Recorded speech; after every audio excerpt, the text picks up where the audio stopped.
اور پھر اچانک جو سب سے زیادہ ایکٹیو تھے اس یوکرائن کی طرف سے اس امن معاہدے میں، ان کا نام تھا ڈینس کیریو، ان کو دن دہاڑے قتل کر دیا گیا۔ تو جب یہ واقعہ رونما ہوا تو یہ جو جتنی بھی ایفرٹ ہو چکی تھی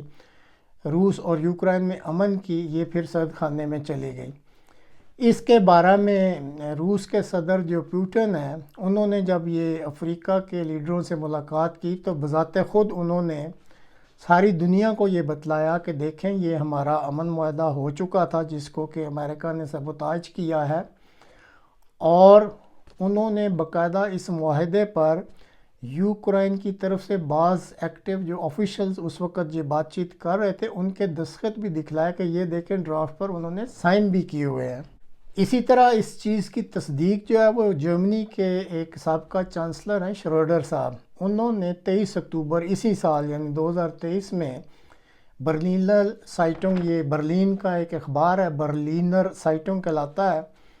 اس کو انٹرویو دیتے ہوئے انہوں نے بھی یہ انکشاف کیا کہ یہ جو امن معاہدہ ہو رہا تھا روس اور یوکرائن میں،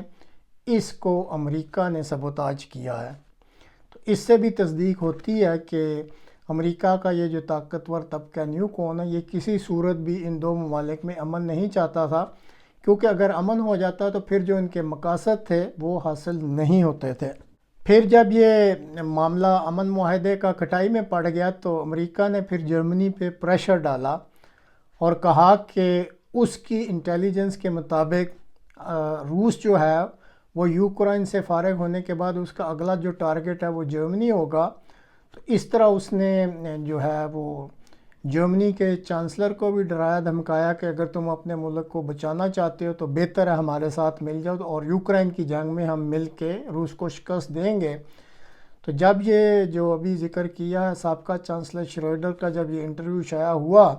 تو اس انٹرویو میں انہوں نے بھی اس چیز کا ذکر کیا کہ یہ صرف بیان بازی تک کی دھمکیاں تھیں، اصل میں روس کا کوئی ایسا پلان نہیں تھا کہ وہ جرمنی کے ساتھ چھیڑ چھاڑ کرے، لیکن امریکیوں نے اس وقت جرمنی کی جو حمایت لینے کے لیے یہ سارے ڈرامے کیے اور ان کو اپنے ساتھ ملا لیا۔ اب جب کہ یوکرائن نے ہزاروں انسانوں کی قربانی بھی دے دیا اور اس ملک کا تقریباً سارا انفراسٹرکچر جو ہے وہ تباہ و برباد ہو چکا ہے، امریکہ اور اس کے حلیف جو ان کے ہتھیار تھے اور جو ایمونیشن تھا اس کو وہ میدان جنگ میں زندہ انسانوں پر اور انفراسٹرکچر کو تباہ و برباد کرنے کے لیے لائیو اس کی جو ہے وہ مشق کرنا چاہتے تھے یا اس کو دیکھنا چاہتے تھے۔ تو جب وہ اپنے ان مقاصد میں کامیاب ہو گئے تو پھر اچانک انہوں نے اب اپنے اسی جو انہوں نے پلان بنایا تھا ایک پینترا بدلا اور فوری طور پر یوکرائن کی ہر قسم کی جو مالی امداد ہے اس کو بند کر کے اب یوکرائن کو جنگ بندی پر مجبور کر دیا۔ اب جب کہ جنگ بندی ہو چکی ہے، تقریباً جنگ جو ہے اس وقت سٹیل میٹ کئی مہینوں سے چل رہی ہے، کوئی اس میں ایسی ایکٹیویٹی نہیں ہے، تو جب یہ مقصد امریکہ اور اس کے حلیفوں نے جو کہ جنگ و جدل کا کاروبار کرتے ہیں، یوں ہی یہ جنگ بندی ہوئی تو انہوں نے یوکرائن کی تعمیر نو کا نعرہ لگا کر اب وہ جو اصل ان کا مقصد تھا اپنے کاروبار کو فروغ دینے کے لیے اس میں قدم رکھ لیا ہے۔ تو اس وقت امریکہ میں سرمایہ کاری کے دو بڑے ادارے ہیں جس میں ایک بلیک راک اور ایک جے پی مورگن، اور انہوں نے پھر میکنسی کنسلٹنٹ کی مدد سے فوری طور پہ یوکرائن ریکنسٹرکشن بینک اس کے قیام کا اعلان کر دیا ہے، اور ان تینوں بڑی کمپنیوں کے ساتھ امریکہ کی 400 کے قریب چھوٹی چھوٹی جو کمپنیاں ہیں وہ بھی ساتھ شامل ہو گئی ہیں، اور انہوں نے ایک لمبا چوڑا اب منصوبہ بنایا جس کے تحت وہ یہ جو یوکرائن ریکنسٹرکشن بینک ہے اس کو قائم کیا گیا ہے، اور اب اس میں وہ سرمایہ کاری کریں گے، اور ان کا جو ٹارگٹ ہے وہ بلینز آف ڈالرز جو ہیں وہ اس میں لائیں گے ان بینک میں اور انویسٹمنٹ کے نام سے، اور یہ کہیں گے کہ جی ہم اب یوکرائن کو جو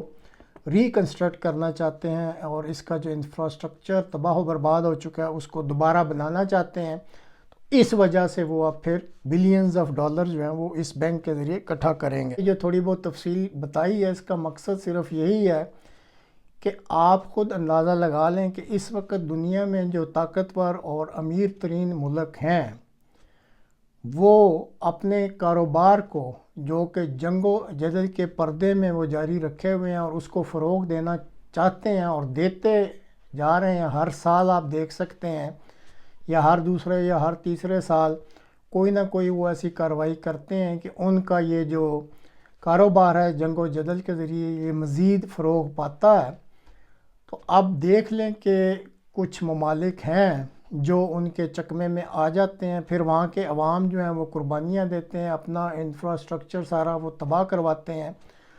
اور اسی جنگ و جدل کے پردے میں یہ جو طاقتور ملک ہیں یہ اپنے ویپنز جو ہیں یا اپنا ایمونیشن ہے وہ انسانوں پر بھی اور انفراسٹرکچر پر بھی صحیح ایک میدان جنگ بنا کر ان کو ٹیسٹ بھی کر لیتے ہیں. تو اس طریقے سے ان کی جو بیک ہوم انڈسٹری ہوتی ہے، انڈسٹریل بیس ہے فوجی ساز و سامان بنانے کا، وہ بھی پھلتا پھولتا ہے اور اس سے بھی پیسے کماتے ہیں، کاروبار جاری رہتا ہے. اور پھر دوسری طرف جیسے ابھی بتایا ہے کہ جب وہ کسی ملک کو تباہ کر دیتے ہیں، اب انسانوں کو تو خیر وہ دوبارہ زندگی نہیں دے سکتے، لیکن انفراسٹرکچر جو تباہ و برباد کر دیا جاتا ہے اس کو پھر ریکنسٹرکشن کے نام پر یہ اپنی جو سرمایہ کار کمپنیاں ان کو پھر اس میدان میں لے آتے ہیں اور پھر اس طریقے سے ان کے کاروبار کو بھی فروغ دیا جاتا ہے. تو یہ آپ کہہ لیں کہ ایک وشس سرکل سا ہے جو کہ طاقتور اور امیر ملکوں نے مل کر قائم کیا ہوا ہے، لیکن غریب عوام، غریب ملک یا ان کے بکاؤ جو حکمران ہوتے ہیں ان کی مدد سے یہ کھیل کافی دہائیوں سے جاری ہے، اور اللہ جانے یہ آئندہ کب تک جاری رہے گا.